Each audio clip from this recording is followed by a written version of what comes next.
Você vê como é difícil, né, gente? Como é triste. A religião, ela não consegue enxergar um palmo, né, do seu nariz. Quando eu falo a religião, eu quero dizer os que seguem, né, as religiões. Principalmente as religiões que utilizam da Bíblia para instruir as pessoas. Então você veja bem como falta do conhecimento a esse pessoal, como falta um discernimento, né? Como os escritos bíblicos para essas pessoas incautas, para essas pessoas leigas, é uma armadilha, né? É uma arapuca. Por isso que lá em Jeremias, no capítulo 5, disse, né? Chamou esses templos, esses locais, né? Onde se reuniam os religiosos, claro que naquele tempo eram as sinagogas onde se reuniam os judeus para obedecer o legalismo de Moisés, mas assim, nos dias de hoje, essas pessoas dentro dessas chamadas igrejas, onde tem altar, púlpito, óleo, candelabro, orações, gritos, tudo isso acontecia antes da cruz, tudo isso acontecia lá no território de Moisés, os seguidores de Moisés que tinham esses costumes, que tinham essas obrigações, né? E é triste porque você vê, vamos colocar agora, em pleno século XXI, ano de 2025, as pessoas estão na cegueira completa e total. Olha aqui, ó. João, capítulo 10, versículos 7 e 8. João, livro histórico, capítulo 10, versículos 7 e 8. Então Jesus disse mais uma vez, em verdade, lhes digo que eu sou a porta das ovelhas. Olha aqui. Jesus disse, direcionou a palavra a quem esse respeito? Aos discípulos que eram judeus e quiçá algum outro judeu que estava ali, né, seguindo, ouvindo os conselhos, a pregação dele.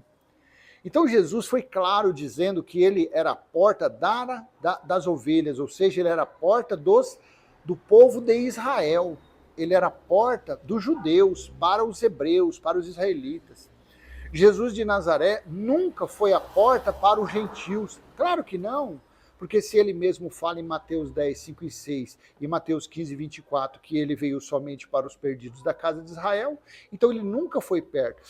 Nós, gentios, os estrangeiros daquela época, nunca foram chamados de ovelhas. Aí você vê, né, nessa porta das ovelhas, aí eles, dentro dessas chamadas igrejas, eles constroem aquelas portas enormes, aí faz aquela fila em cima do altar, e eles falam, olha, o altar é um local santo, tire as suas sandálias, porque é um local santo.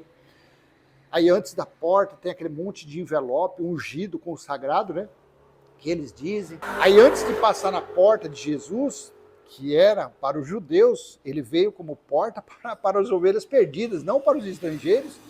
Você ali já tem que ou deixar uma oferta graúda, ou pegar um envelope, fazer um propósito de um valor altíssimo, porque eles começam lá no 1 milhão, meio milhão, 100 mil, vai baixando, até a quantidade ali de, hoje em dia, não sei, o mínimo deve estar uns R$1.000.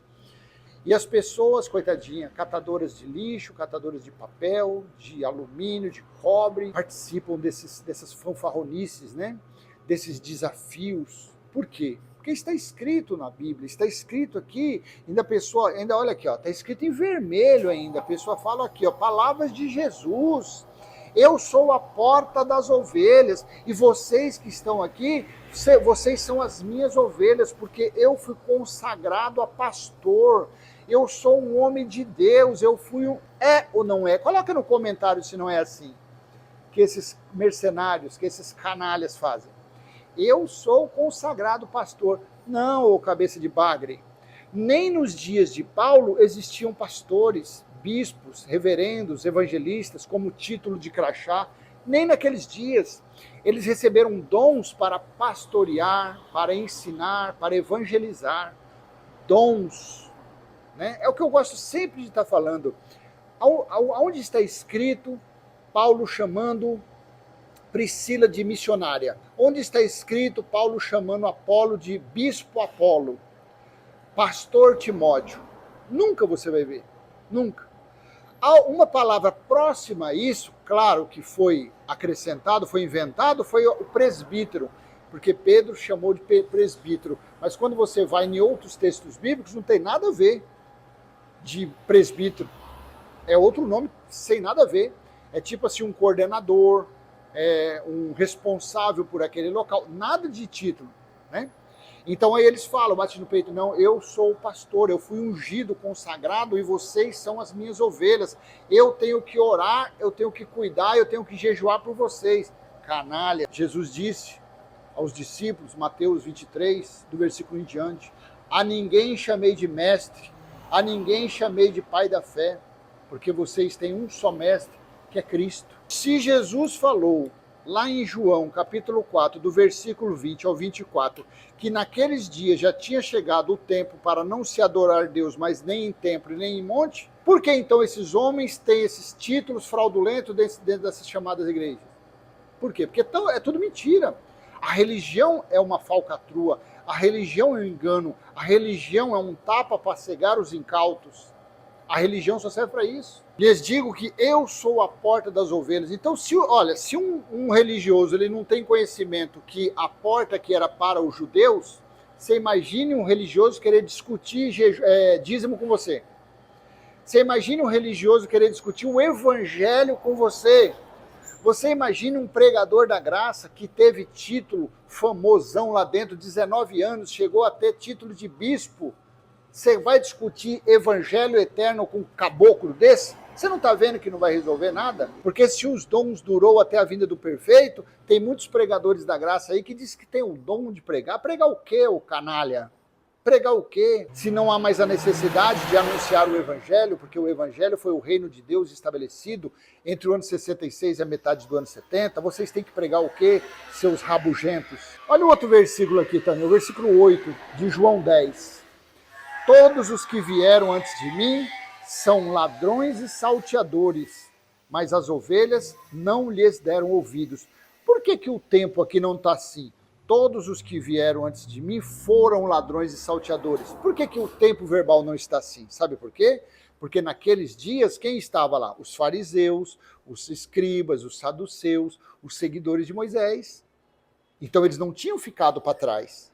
Jesus falou, todos os que vieram antes de mim são ladrões e salteadores, mas as ovelhas não lhes deram ouvidos. Por quê? Porque os judeus, a maioria deles não concordava com os pregadores de Moisés. A maioria não.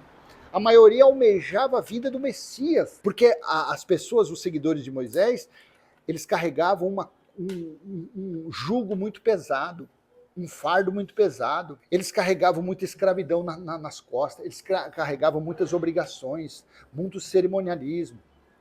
Por isso que Jesus falou aqui no versículo 8, todos os que vieram antes de mim são ladrões e salteadores, mas as ovelhas não lhes deram ouvidos. Tudo isso aqui era para o judeu.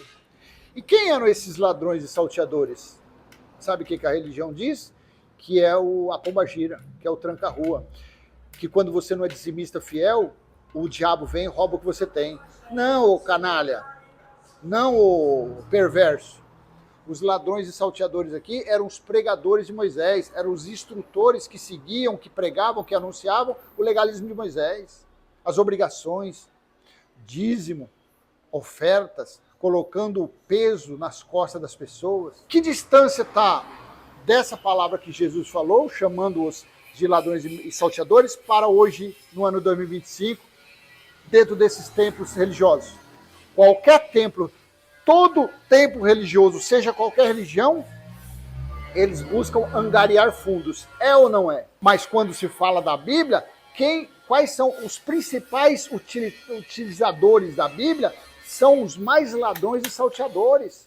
Porque eles se utilizam do Velho Testamento para propósito, para fazer voto, para fazer compromisso, para passar envelope, para colocar água na televisão, para passar patuá, para passar mandingas. Tudo tirado aonde? Do território que os ladrões e salteadores estavam nos dias de Jesus. Tudo no território de Moisés. Então, se você é um religioso, sinto muito, você é um cabeça de bagre, você é um cabeça de vento, você é um cabeça de miolo de pote. Sinto muito de falar isso. Os ladrões e salteadores dos tempos de Jesus está aí na sua frente, está te abraçando, está orando por você, está colocando óleo na sua cabeça, está te consagrando. Os mesmos ladrões e salteadores daqueles dias estão exatamente hoje em dia na vida de vocês. E você, religioso, não sabe disso. Claro que não, porque você lê a Bíblia igual uma pomba bêbada, você lê a Bíblia igual um boneco de posto, você fica lendo uma coisa, misturando lé com cré, não respeitando as épocas, não respeitando o autor daquela escrita, não respeitando o destinatário. Para você, tudo, você pega os 66 livros, você faz uma mistureba só, e você fala, não, tudo isso aqui está escrito, eu vou cumprir, tudo isso aqui eu vou fazer. Mas agora na lei de Moisés está falando que um filho desobediente tinha que ser levado fora do arraial e ser apedrejado até a morte. Você faz isso? Não. A mulher, nos seus dias, ficava 21 dias afastada lá como um bicho, como uma pessoa impura. Você faz isso com a sua esposa? Ou você, esposa, que é missionária, que é religiosa, você também faz isso? Você se afasta da sua casa do seu marido? Claro que não, vocês não fazem isso. Claro que não, porque vocês são o quê? Seguidores de ladrões e salteadores, tá bom? Então vou encerrar esse nosso breve vídeo. Peço que você venha curtir, comentar, compartilhar, se inscrever. Até a próxima. Tchau, tchau.